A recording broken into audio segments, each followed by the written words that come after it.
Welcome to Discover Christian Church. Our mission is to love God, love people, and impact the world.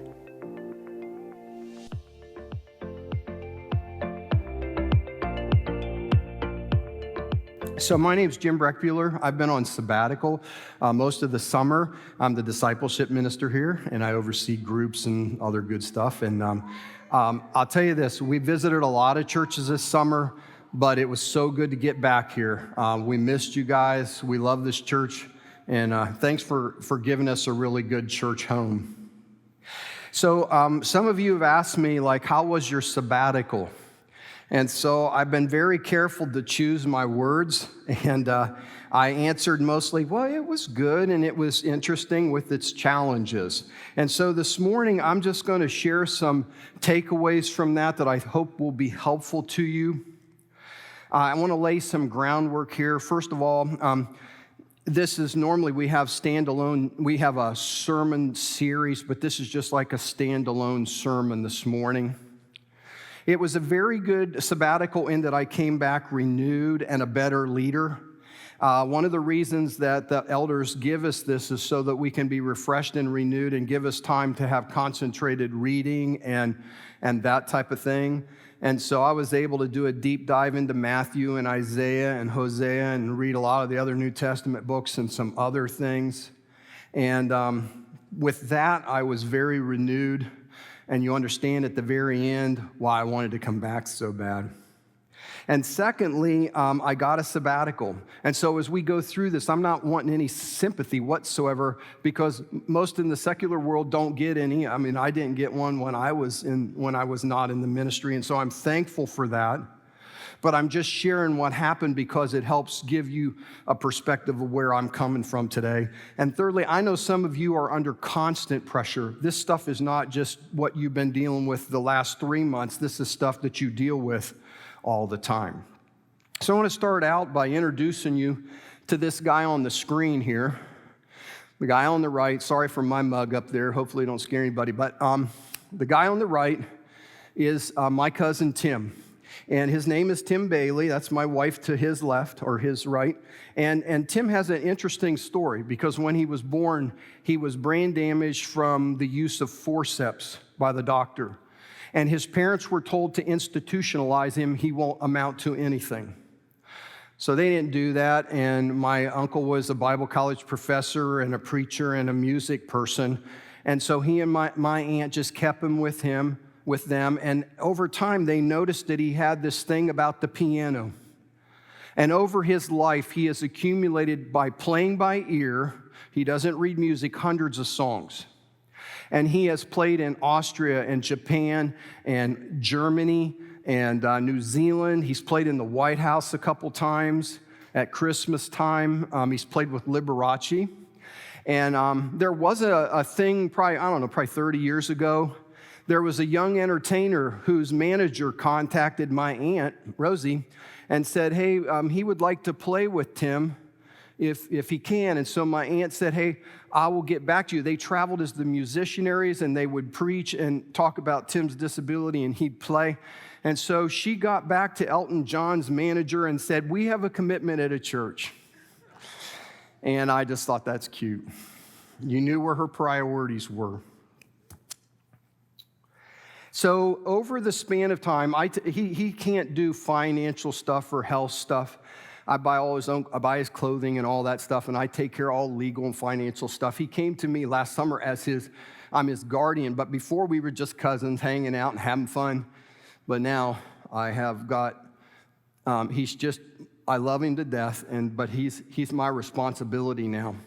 And so this summer, the very first week of my sabbatical, my brother Stan, we have another brother Gary, we took him to the doctor, the oncologist at Altman Hospital, and he explained to us, yeah, he could have cancer, but let's be positive. His white blood cell count was going down, and it could be something very treatable. So the next week on Thursday, June 2nd, I took him in for his biopsy. He was pretty anxious. And wherever Tim goes, SpongeBob and SquarePants, Squidward, Elvis, who knows, might be going with him. And he has all the nurses cracking up in there. And so afterwards, we went to Canton's iconic Taggart ice cream. We've eaten there a million times. And we sat about 2 feet across from the table, and I said, hey, you sound kind of snoggly today. And he goes, it's just my allergies. So on Friday, June 3rd, keep that date in mind, he says, they called from the Canton Christian home where he lives independently, and they said, hey, Tim tested positive for COVID.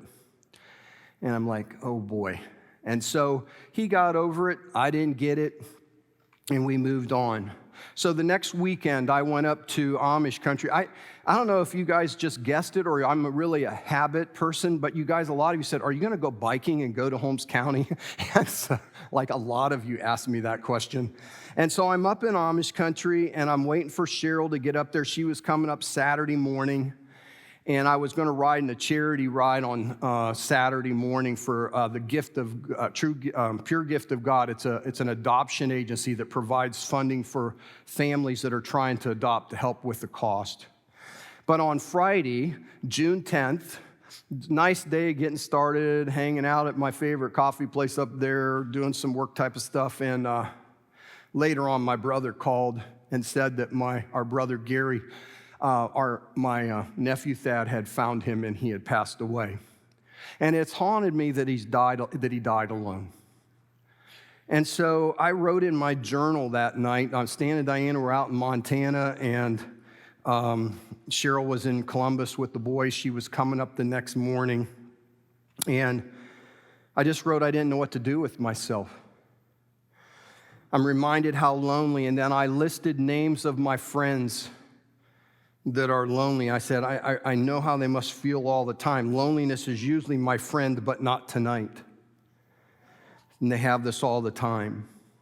And I think we have to be mindful that in Galatians 6:2, it says, carry one another's burden. And in this church, we're so good about taking people food when they're sick or when they've had surgery or when someone's lost a loved one. But I think we also have to be very cognizant of people who are lonely.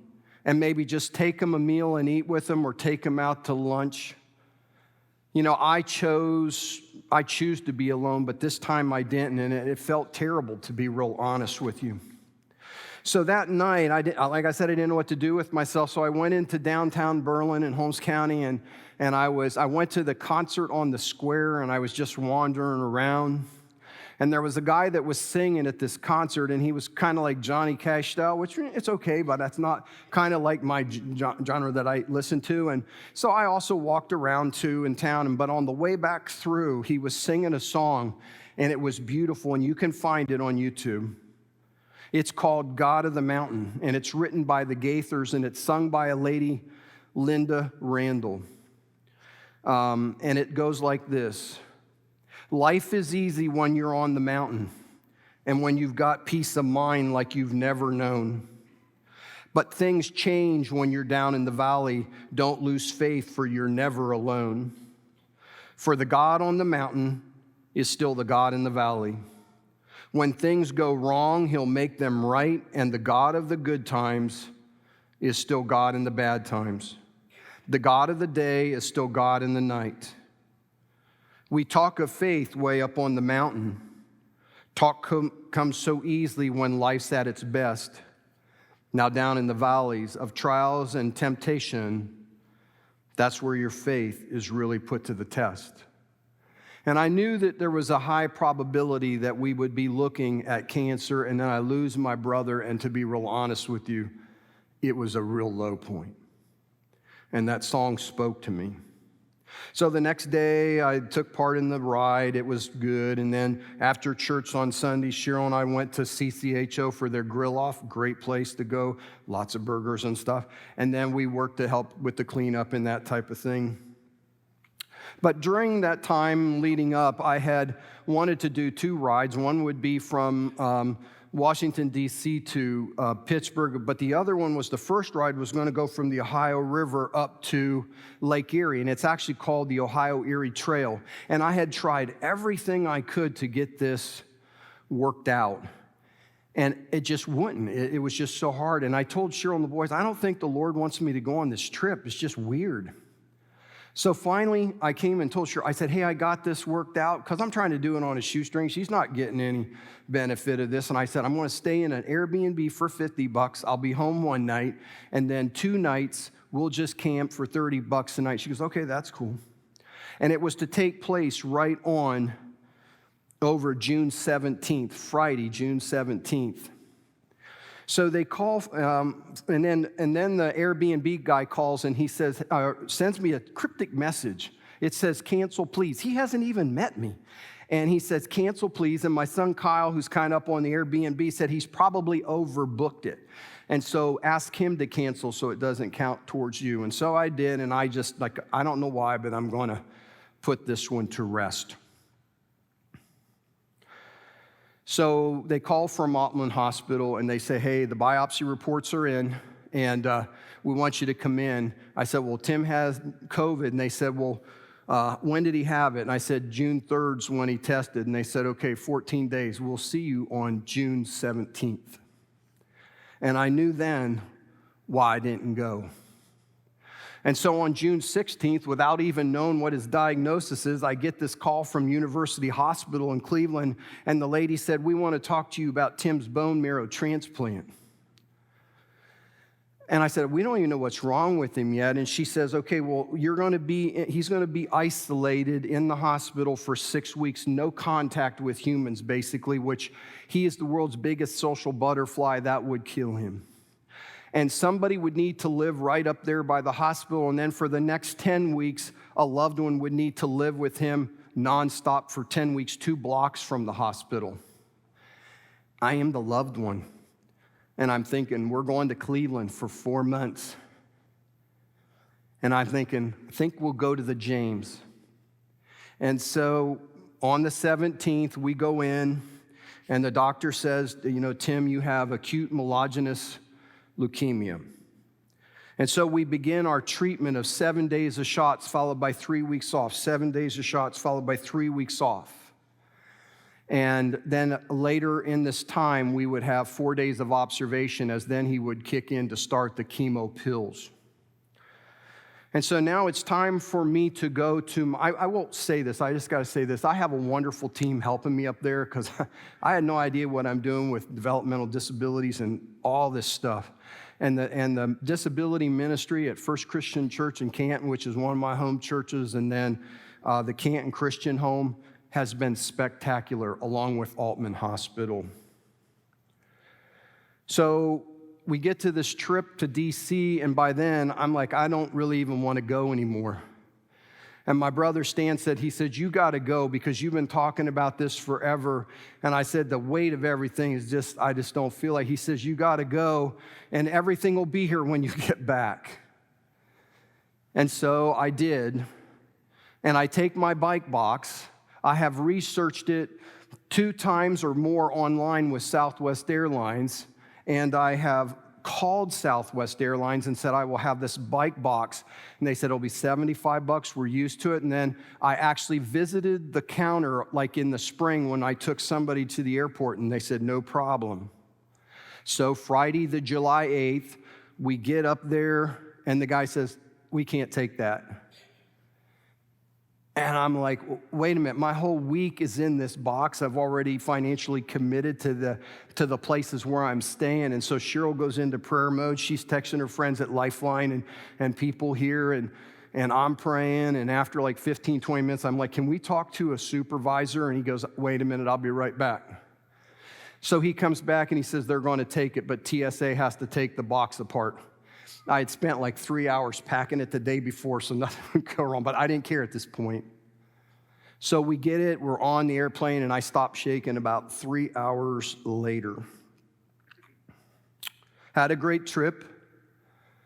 And so then about week 9.5, my son Andy comes home from Maine. He works for his father-in-law up there, but he also works here. And so he came home, and he worked Wednesday, Thursday, and Friday. And on Friday, he was busting up concrete out in the sun. And he meets up with us at Cane's down by campus. And he says, I'm tired. I'll be sleeping in the car when you get here. And that's just not Andy.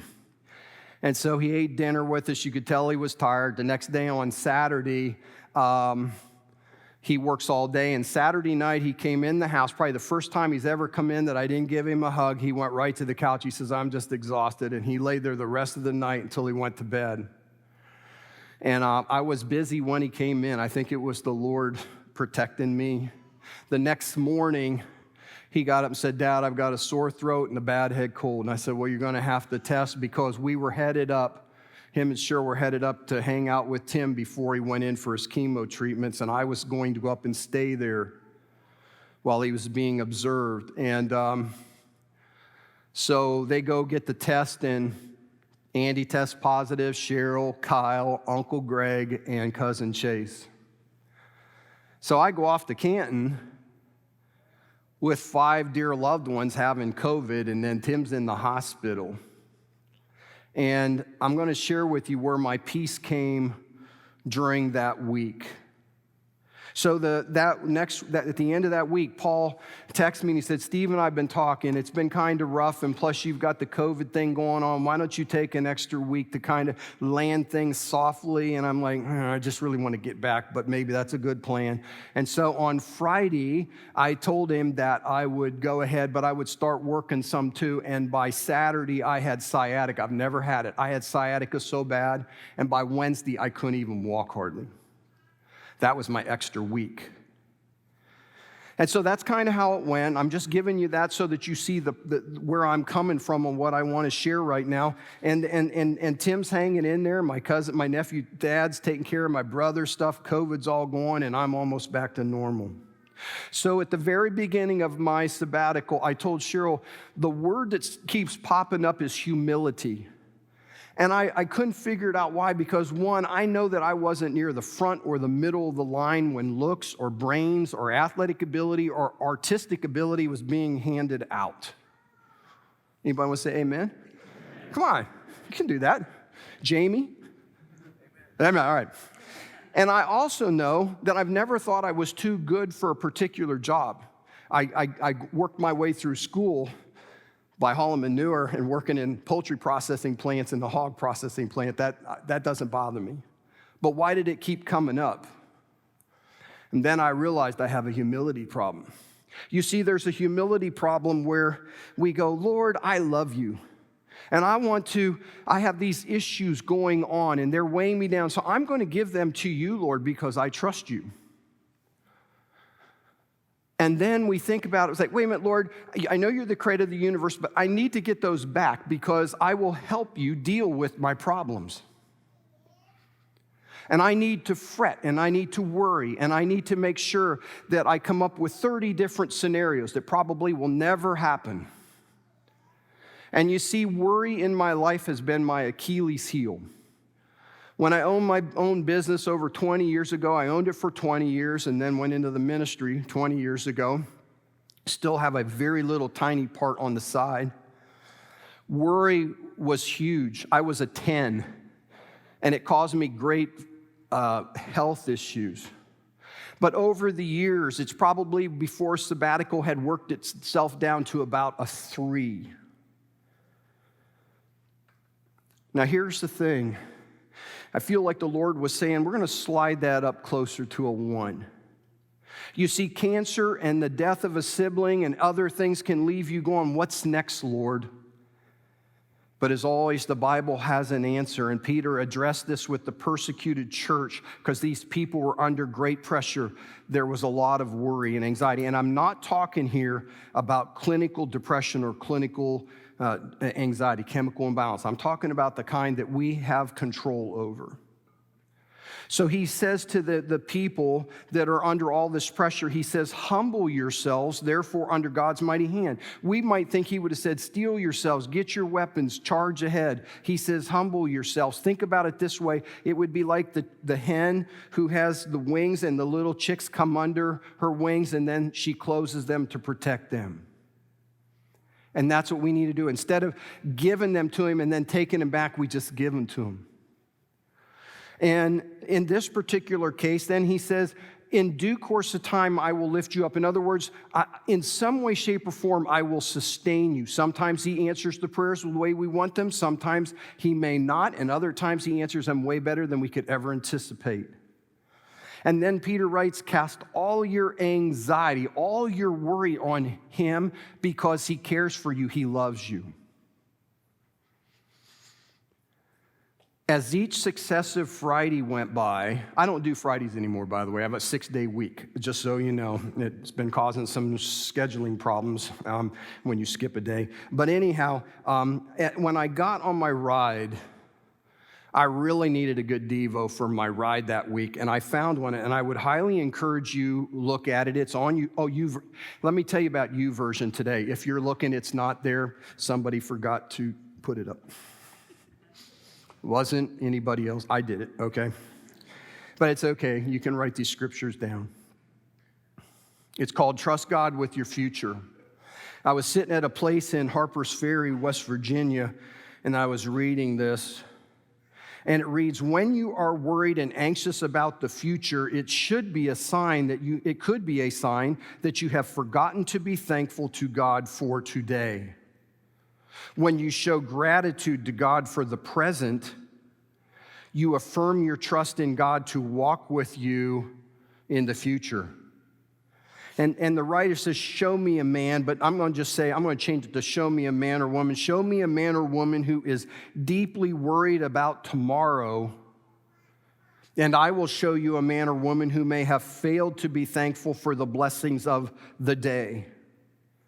When you are worried about tomorrow, now listen to this, when you are worried about tomorrow, you fail to live today.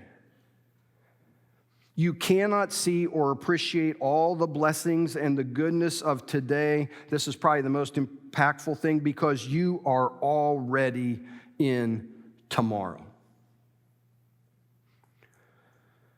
When you are worried about tomorrow, you fail to live today. You cannot appreciate or see all the blessings and goodness of today because you are already in tomorrow. You see, we jump ahead and we come up with all these scenarios and we don't stop to say, this is the only thing I'm guaranteed. The psalmist writes, 118, verse 24, this is the day the Lord has made. Be glad and rejoice in it. And a key throughout the scriptures when we're talking about worry and anxiety is that we spend a lot of time thanking the Lord. The other day I was just sitting on the porch and I try to do this first thing in the morning. I try to thank him for the things I see. And I'm like, Lord, thank you for the clouds. Thank you for the trees and the blue sky. And thank you for our neighbors and for our house, for my family. And then I'm like, thank you for that bunny. There was a bunny eating grass and it's just so cool and so cute and so intricate. And you see, when we thank the Lord first thing and throughout the day, it makes it so that our problems kind of get smaller as we focus and our blessings get bigger. And this became my rallying cry with that bike week, and from that on, don't look ahead. This is the day the Lord has given me. I'm going to rejoice in it.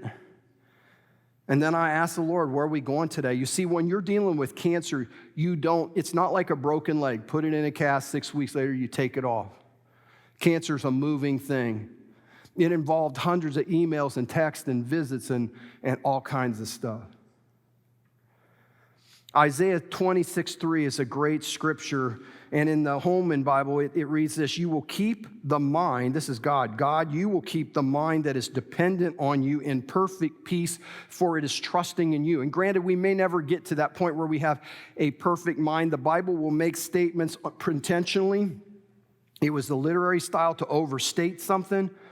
But when we take a mind and our mind is focused on God and giving him our problems, he will bring us peace. The practical implication here is when we are looking at especially right now, we've got the thing in Ukraine, we've got global warming, we see all these financial things with the interest rates in the markets and gas prices, and then we've got the supply chain issues. And then you might still be dealing with things like, whether your kids are going to make a team or whether you have a loved one, what's going to be the diagnosis and how they're coming along. And these things can eat us up, and many times we can have little to no impact on them. And so that's why we have to stay in our lane and stay in the day. And we get up every day and we thank the Lord for what's going on, what all the blessings he's had. And then we look at him and say, Lord, what do you want me to do today? What's important to you? And he will say, love people, share the gospel, care for those that are beat down. And you go on then to the next day.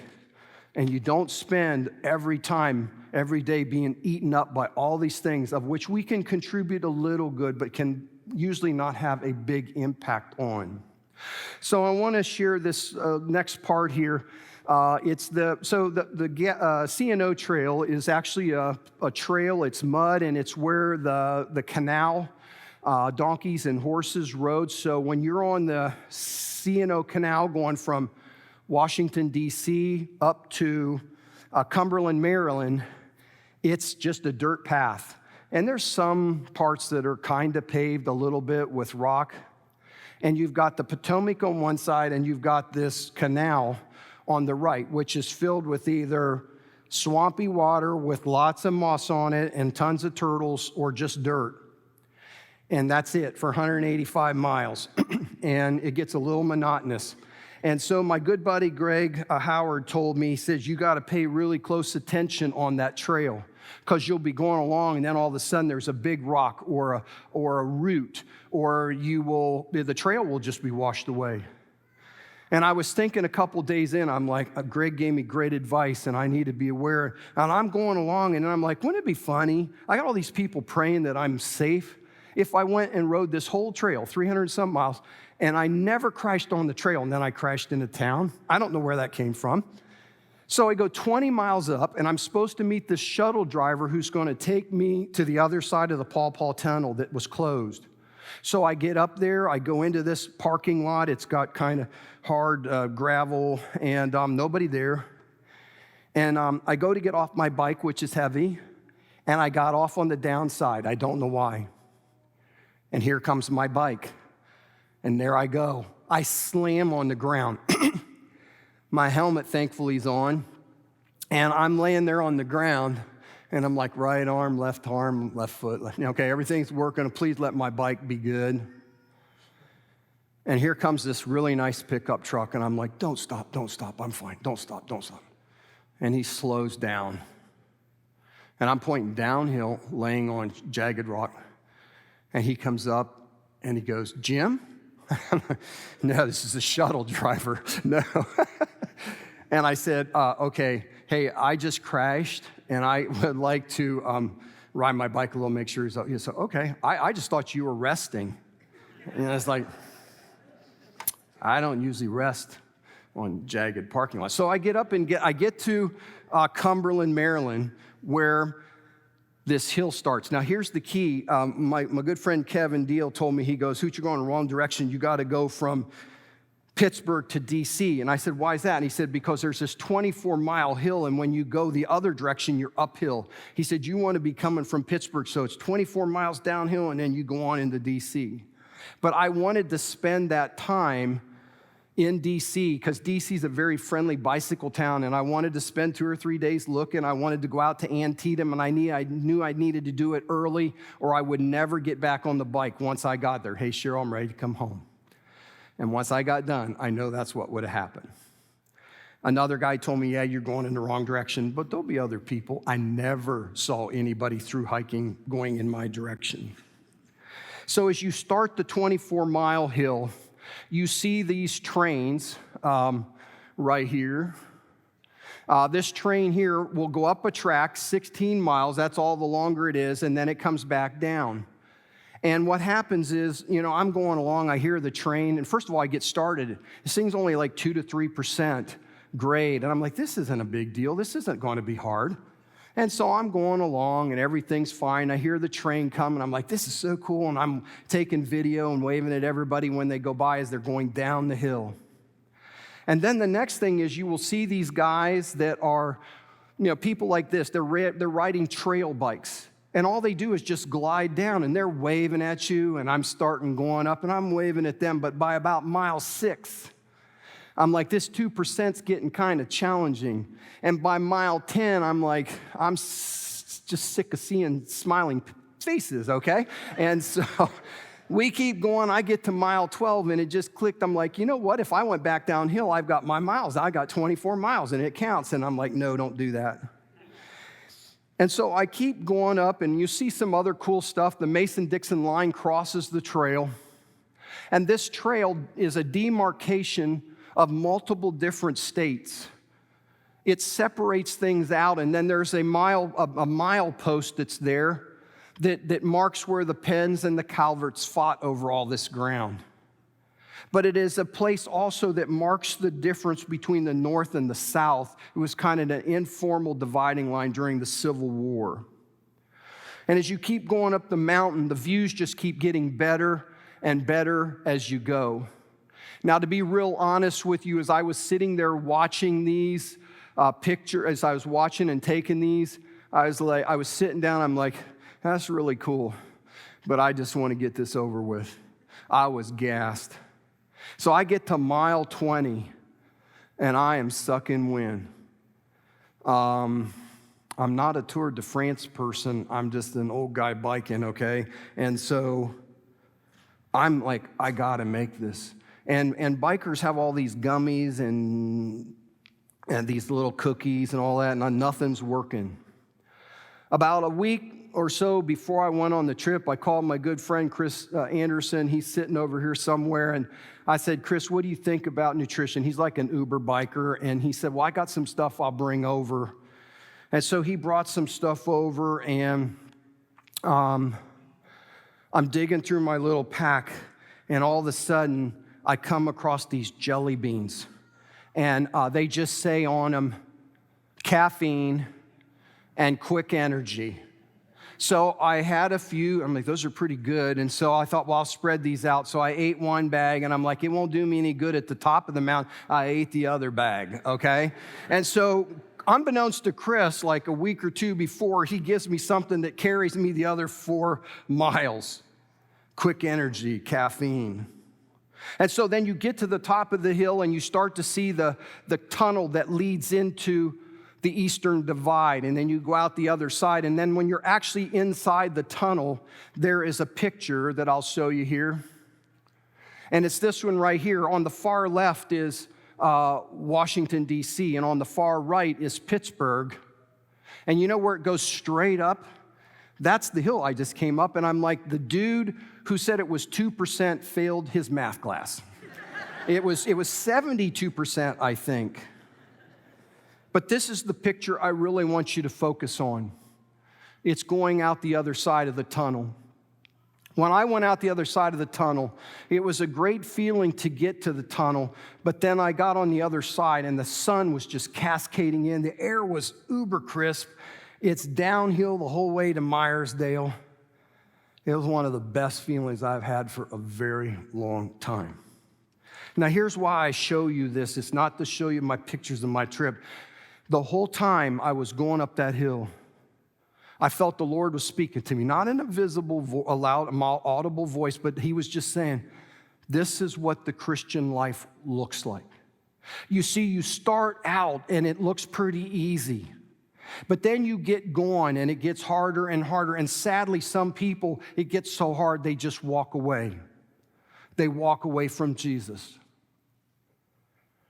And then at the same time, as we're going along, we're trying to do the right things. God calls us to a holy and righteous life, and the culture is all going that way.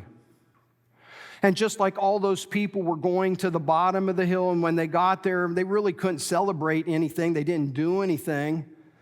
But at times, I really would have rather been on the ones going down.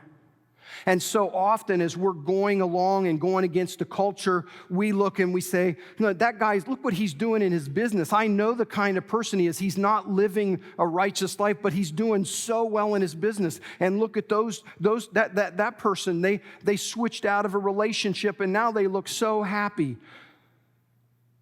And it wears on us because we look and go, there, everybody's so happy, and I'm going along, and at times I run into rough times. The Christian life can be rough, But the secular life, remember this, when people reject God, when they get down to the bottom of the hill, the end of their life, they pass to the other side and they're separated from God. And we're going towards the tunnel up above. Peter, just a verse or two after the one I originally wrote you, he says, be alert and of sober mind. The enemy, the devil, prowls like a roaring lion looking for someone to devour. He wants to devour you guys at school. He wants to devour you kids. He wants to devour you at work. And just like I took my mind off my bike just for a second and I crashed, all we have to do is like wander into, maybe get close to a relationship we shouldn't be in, or maybe get into a business deal that it's probably not a godly deal, or maybe we go over here and we get into something financial that violates biblical principles, and we get so close and he is just waiting to take us down. And just like on the bike ride, you have got to be diligent. We've got to be diligent all the time because he's waiting to pounce on us. Another thing is this. When you live the Christian life, God gives us wisdom to navigate through this life, but we are not exempt from cancer and death and all those type of things. We will have financial pressures. And that's why it is so important that people come along, just like Chris gave me those little jelly beans. It's when we're in life groups and doing community together, when we get bogged down, that we come around each other and we're praying for each other, we're hugging each other, we're laughing with each other, we're crying with each other, we're praying for each other, we're exalting each other. And you have to have people around you because it is so hard at times, but that makes it so you get to the end. Another thing is, so often we just want to get there. Just like I was on it, yeah, it's a nice view, but I just want to get this over. We have to stop and take the mileposts in our life that we've been praying about and actually thank the Lord for those. Lord, I've been praying for my child over this for years, and now I realize it's come true. And sometimes we can just blow right on by, and we have to stop at those mileposts and celebrate them and remember that God answers our prayers some way, shape, or form. And we have to be thankful of all the things that he blesses with it. Every day you start with prayer and just thanking him. But here's the cool thing. If we persevere, we will go out the other end of the tunnel. The scriptures tell us there are no lights in heaven because God himself is there, the source of light. It will be mind-blowingly beautiful. The Lamb will lay down with the lion. No more sorrow, no more tears, no more pain. Mind-blowingly beautiful. James writes in 1st chapter 2-4, he says, consider it pure joy, my brothers and sisters, whenever you face trials of many kinds, because you know that the testing of your faith produces perseverance. We don't have to be happy that we're going through all these things, but when we are going through them, know that the Lord is strengthening us. Let perseverance finish its work so that you may be mature and complete, not lacking in anything. When I was at one of the churches this summer, one of the young ministers was preaching, and he talked about time under tension. And he was holding weights, and so he was bench, he was doing this, and he said, when we do this real fast like that, it doesn't do much for us.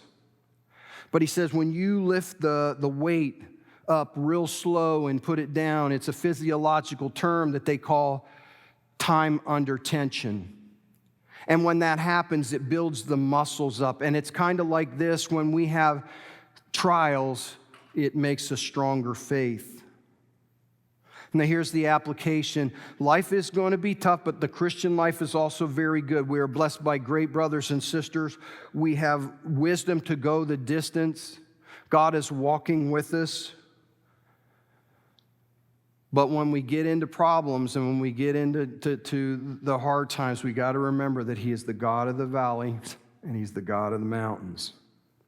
We start every day by praying and thanking him. We stay in our lane. We don't move on to other days. We live this day, and we ask the Lord, what do you want me to do? Who do you want to put in my path? And we stay focused on going out that end of the tunnel. And we don't get caught up in everybody coming the other direction. They have their thing. We want to reach out to them and get them turned around and go in the other direction. Give them Jesus. We're going to end right now with both an invitation hymn as well as a communion hymn. And it's a song written by Torrin Wells. He's a young guy. He's written like a modern version type of what the Gaithers wrote years ago. It's a beautiful song called Hills and Valleys. And it reads like this: on the mountains I will bow my life to the one who set me there. In the valley I will lift my eyes to the one who sees me there. When I'm standing on the mountain, I didn't get there on my own. When I'm walking through the valley, I know that I'm not alone. You're the God of the hills and valleys, hills and valleys, hills and valleys. I'm not alone. You might be going through a real valley right now. And if you are, when Dane is singing this and Teresa will accompany him, we would love to have you come down. I would ask any staff and elders' wives to just come down when Dane is singing, and that you will welcome people who might want to come up for prayer. Don't go this alone. At the same time, maybe you hear this and you're like, I want to go through that tunnel. I want to be with Jesus. I want to be in his life. You can do that today, or at least start the conversation. If you want to confess him and then meet him in baptism, we have everything in the back. You don't have to prepare ahead, and you could come forward and we'll talk with you about that too now. Will you pray with me? Dear gracious Heavenly Father, we thank you for being the God that is with us through the good times and through the bad times. Forgive us when we forget all the blessings. So often we have a wish list that far exceeds our things that we thank you for. And I pray both as a church and individually that when we leave here today, that we'll start every day this week just praising you and thanking you for all the blessings. But at the same time, you'll help us to stay in our lane, not be moving on to other days. But Lord, put people in our path that you care about, people that need love, that need somebody to come alongside them, somebody who needs to know Jesus. Lord, we thank you for your presence here. It's in Christ's name we pray. Amen.